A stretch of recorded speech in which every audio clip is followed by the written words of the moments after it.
Now that you've put your flying geese blocks together, there's 3, so 1, 2, and 3, we need to add the sashing and the top and the bottom pieces to finish your quilt top.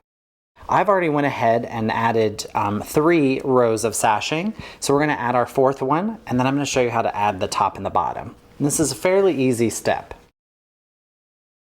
So you take your sashing piece, and you lay it right sides together on top of your flying geese block. You just want to make sure that you line everything up.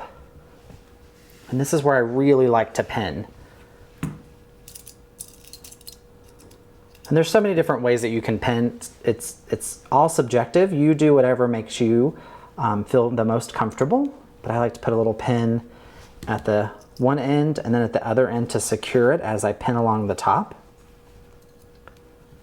And then I've seen many different methods, but I like to pin at an angle.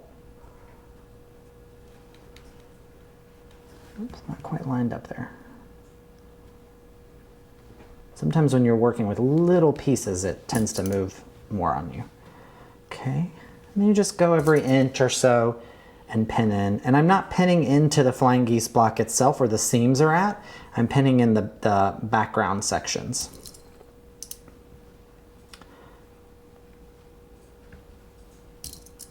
Couple more. And then I like to leave a little bit of room, like 3/4 of an inch or an inch from where I'm going to start sewing. That way it'll give me some room at the machine and I'm not actually sewing over my pins. Okay, so let's go to the machine. And I've already switched out my presser foot to the 1/4 inch, and that will help make sure that my 1/4 inch seam allowance is pretty precise. And you're using the same thread that you would have used for your piecing when you were foundation paper piecing. Just make sure to adjust the stitch length on your machine back to normal. Get this a little better lined up.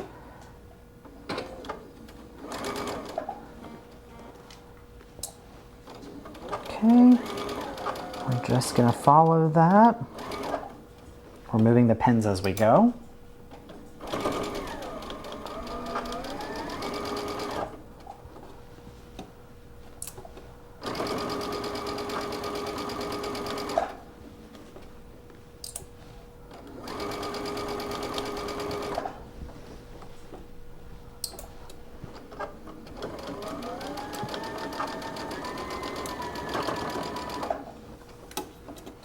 And here at the end, this is where you might want to make sure everything is still pretty lined up and just keep a hand on it. It's all the way through.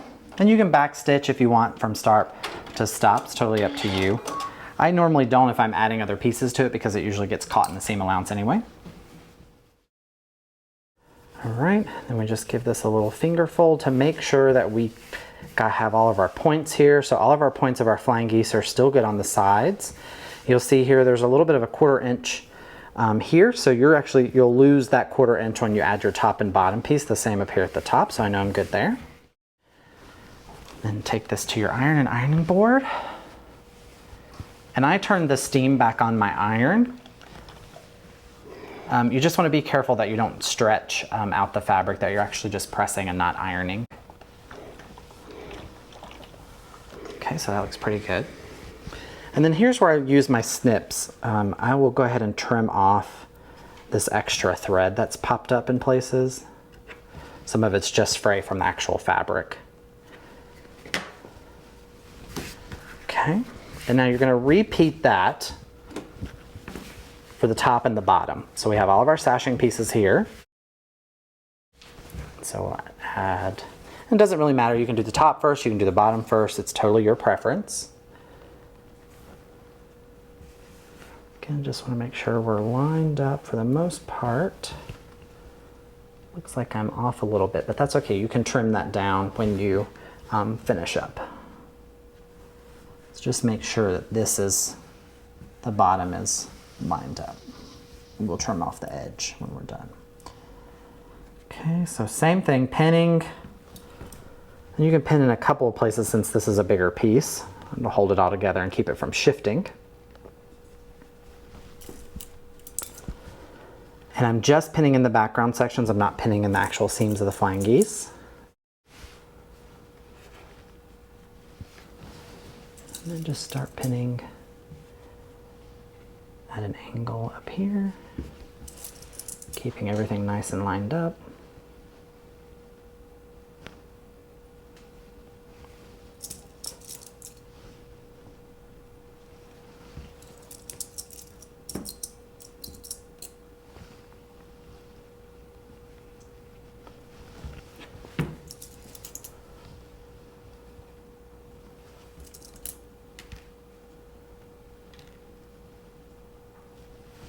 Sometimes you could use a Wonder clip if you wanted to instead of using your pins. Again, it's totally up to you. I like the pins just because I feel like it really secures the layers of fabric together.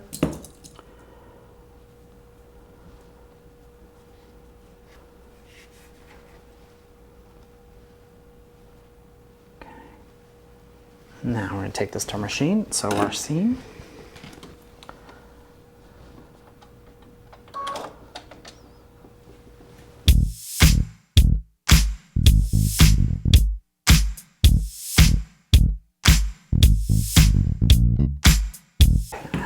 Of pins here to remove.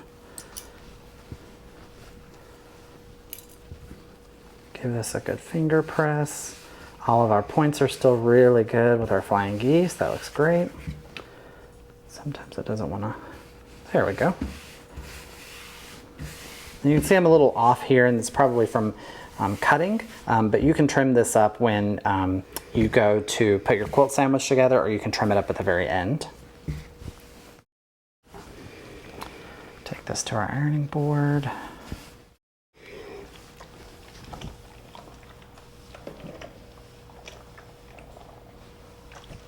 Again, you don't want to make sure you don't stretch anything out. Keep all of your lines pretty straight.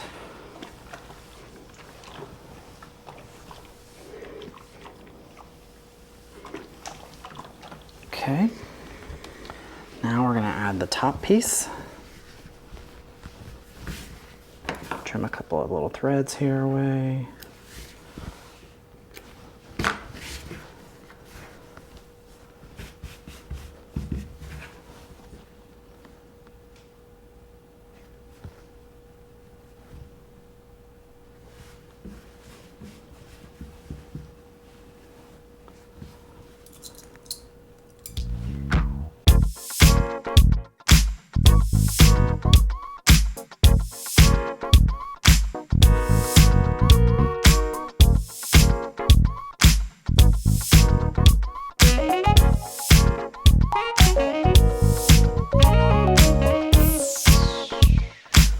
Points.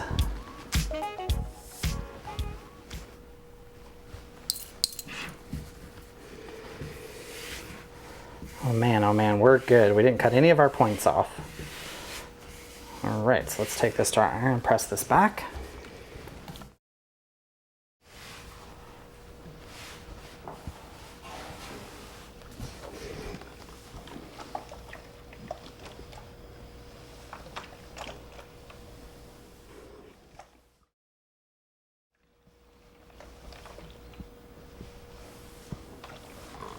Making sure we're straight. And this is probably about a time that I would maybe do a little starch or give the whole quilt top a good press. Looks so good.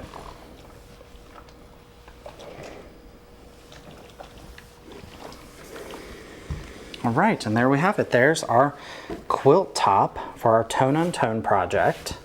I'm going to go through and square mine up to the finished size of the quilt top, and then I'm going to show you how to put together your quilt sandwich, which is your backing and your batting.